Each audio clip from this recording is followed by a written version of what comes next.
Je suis issu d'un pays qui se nomme le Bénin. Pays qui, depuis 2016, a été pris en otage par un prédateur économique absolu, qui dirigeait déjà économiquement le pays depuis très longtemps, car il s'était accaparé toutes les ressources de l'État, pendant que la majorité de la population vivait déjà dans des difficultés. Quand il a accédé au pouvoir, il est rentré dans une démarche de vendetta.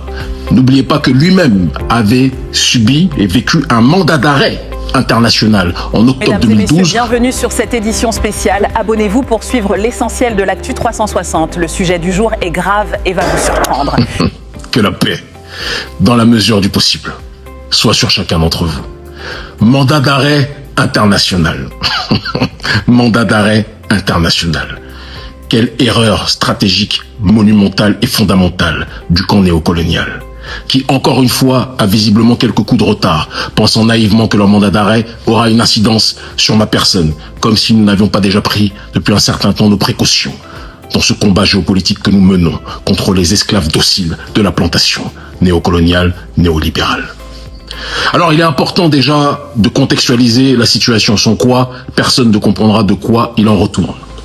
Je suis issu d'un pays qui se nomme le Bénin. Pays qui, depuis 2016, a été pris en otage par un prédateur économique absolu, qui dirigeait déjà économiquement le pays depuis très longtemps, car il s'était accaparé toutes les ressources de l'État, pendant que la majorité de la population vivait déjà dans des difficultés. Quand il a accédé au pouvoir, il est rentré dans une démarche de vendetta.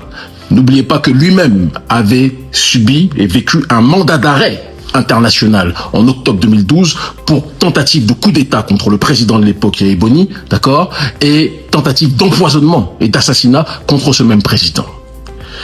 Quand il est arrivé au pouvoir en 2016, Patrice Talon est rentré dans une vendetta politique et dans une accentuation du processus de spoliation des ressources de l'État, de prédation économique absolue, d'injustice sociale qu'il a érigée en religion, d'exclusion systématique de toute force d'opposition des scrutins majeurs aux élections. Au présidentiel, depuis que Talon a pris le pouvoir, il n'a jamais accepté que l'opposition puisse se présenter. C'est très important que l'on puisse quand même le rappeler. Patrice Talon a fait assassiner en 2019 et 2021 des centaines, plusieurs centaines de Béninois qui ne demandaient qu'une chose: le droit de pouvoir voter pour qui ils voulaient et non pas pour des candidats que le président Talon leur imposait. Parce que le peuple béninois souffre dans cette injustice sociale.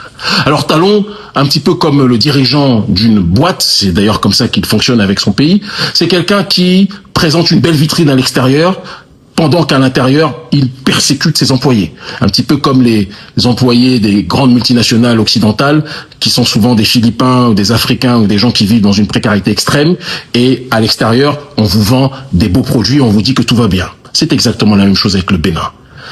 Il ne vit pas et il ne considère pas, il ne dirige pas le Bénin comme un président qui protège ses concitoyens.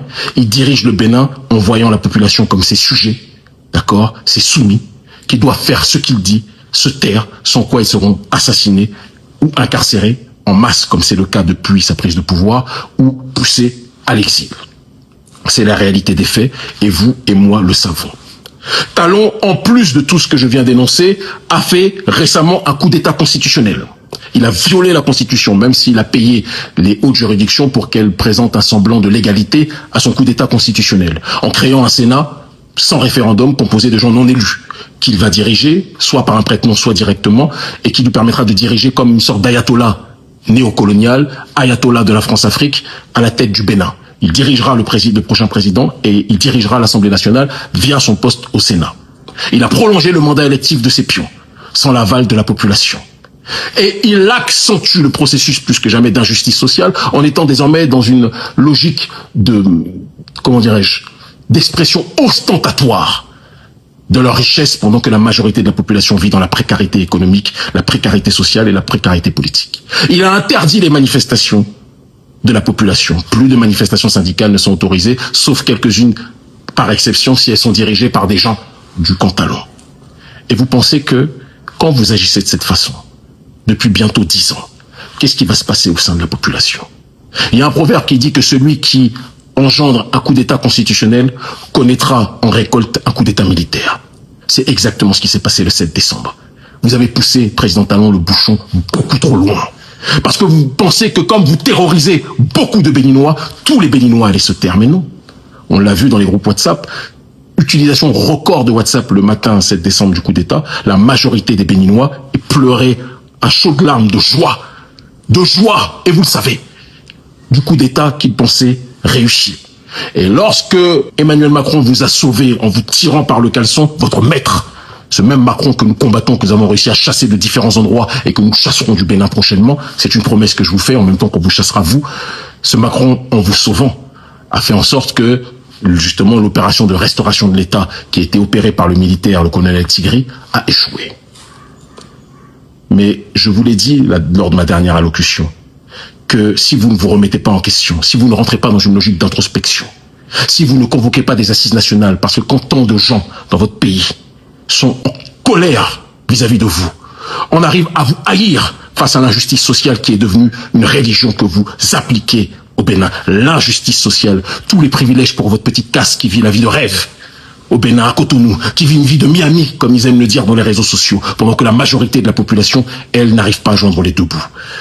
Vous parlez tout le temps de croissance à l'extérieur. Oui, il y a une croissance, entre guillemets, économique, via différents truquements que le professeur Mamadou Koulibaly explique très bien en ce qui vous concerne. Mais cette croissance économique bénéficie à qui? Elle bénéficie à votre caste prédatrice et pas à la majorité de la population. Quand les gens sont étouffés économiquement, paupérisés, interdits de parler pour se plaindre en allant manifester, interdit de pouvoir voter, qu'ils voient sous leurs yeux sans pouvoir réagir, que vous faites un coup d'état constitutionnel, vous prolongez les mandats électifs de vos éléments. Qu'est-ce que vous croyez qui va arriver? Je le dis et je le répète, ce qui s'est passé, je l'ai félicité, parce que quand quelqu'un fait un coup d'état constitutionnel, je me donne le droit de féliciter ceux qui vont empêcher ce coup d'état constitutionnel. Je le dis avec froideur.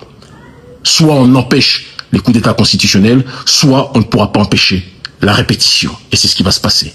Des coups d'état militaires, qui sont en réalité des opérations de restauration de l'État dans ce cadre-là. Patrice, tu as lancé un mandat d'arrêt contre nous, mais tu es tombé sur le mauvais noir. Je te le dis avec simplicité. Tu ne pourras jamais nous arrêter. Et quand nous allons nous rencontrer, tu seras aux arrêts. Et nous reviendrons sur la terre de nos aïeux. Et nous serons dans une démarche de communier avec notre population. Enregistre bien ce que je dis, parce que c'est ce qui va se dérouler. Tu es tombé sur le mauvais noir, Patrice. Tu es l'esclave docile de la plantation néocoloniale et néolibérale. Je suis un des esclaves rebelles de cette plantation néocoloniale, de cette plantation néolibérale. Macron claque des doigts et vous fait ce qu'il veut. Et c'est pour ça qu'en retour, quand vous êtes en danger, ils viennent vous sauver. Mais ton maître ne pourra pas te sauver éternellement. C'est une question de souveraineté, Patrice. Nous n'avons aucun maître. Aucun. Si ce n'est Dieu. Ce combat, on va le mener jusqu'au bout. Et vous ne pourrez pas nous stopper. Par amour de notre peuple, en l'honneur de nos aïeux méritants, et par soumission à la rectitude, à la justice, dimension dans laquelle nous sommes installés depuis longtemps. Nous irons au bout de ce combat. Et tu ne pourras pas nous stopper. Le Bénin libre ou la mort, nous vaincrons. L'Afrique libre ou la mort, nous vaincrons. Il y avait des esclaves rebelles. Il y a des esclaves rebelles aujourd'hui. Il y avait des esclaves dociles hier. Il y a des esclaves dociles comme toi aujourd'hui.